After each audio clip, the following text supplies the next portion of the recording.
Mukkam town രണ്ടാം ഘട്ട സൗന്ദര്യവൽക്കരണ പ്രവൃത്തി അന്തിമഘട്ടത്തിലെത്തി. 7.5 കോടി രൂപ ചിലവഴിച്ചാണ് പ്രവൃത്തി നടക്കുന്നത്. അതിനിടെ പ്രവൃത്തിയുടെ മെല്ലെപ്പോക്കിനെതിരെ വിവിധ കോണുകളിൽ നിന്ന് പ്രതിഷേധവും ഉയരുന്നുണ്ട്. മുക്കം ടൗണിലെ സൗന്ദര്യവൽക്കരണ പ്രവൃത്തിയാണ് പുരോഗമിക്കുന്നത്. നഗരമധ്യത്തിലെ റോഡുകൾ ഇന്റർലോക്ക് പതിക്കുന്ന രണ്ടാം ഘട്ട പ്രവൃത്തിയാണ് നിലവിൽ നടന്നുകൊണ്ടിരിക്കുന്നത്.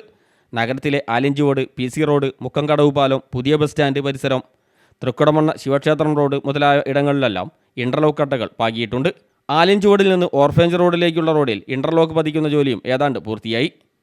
താഴേക്കോട് വില്ലേജ് മുൻവശം, ബൈപ്പാസ് റോഡ് എന്നിവിടങ്ങളിലുള്ള റോഡിൻ്റെ പണി പൂർത്തീകരിക്കേണ്ടതുണ്ട്.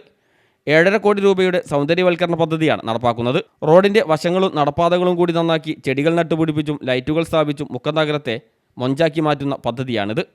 അതിനിടെ സൗന്ദര്യവൽക്കരണ പ്രവൃത്തി ഇഴഞ്ഞു നീങ്ങുന്നതിൽ വ്യാപാരികൾ പ്രതിഷേധവുമായി രംഗത്തെത്തിയിരുന്നു. വ്യാപാരി വ്യവസായി ഏകോപന സമിതി മുക്കം യൂണിറ്റും വിവിധ സംഘടനകളും രാഷ്ട്രീയ പാർട്ടികളും സമരങ്ങളും സംഘടിപ്പിച്ചിരുന്നു. ഉത്സവാഘോഷങ്ങൾക്ക് മുൻപേ പ്രവൃത്തി പൂർത്തീകരിക്കാമെന്ന് MLA ഉൾപ്പെടെയുള്ളവർ ഉറപ്പു നൽകിയിരുന്നെങ്കിലും അതും നടപ്പായില്ലെന്ന് ഇവർ ആരോപിക്കുന്നു. തെരഞ്ഞെടുപ്പ് പ്രഖ്യാപിച്ച സാഹചര്യമുണ്ടായതോടെ പ്രവൃത്തി വീണ്ടും നീണ്ടുപോയി. മതിയായ തൊഴിലാളികൾ നിയമിക്കാത്തതും പ്രവൃത്തി ഇഴഞ്ഞു നീങ്ങുന്നതിന് കാരണമായെന്ന ആക്ഷേപവുമുണ്ട്. പ്രവൃത്തി ഉടൻ പൂർത്തീകരിച്ച് മുക്കം നഗരത്തെ പുതുമോടിയിലെത്തിക്കണമെന്ന ആവശ്യം ശക്തമാണ്. News bureau, Mukkam.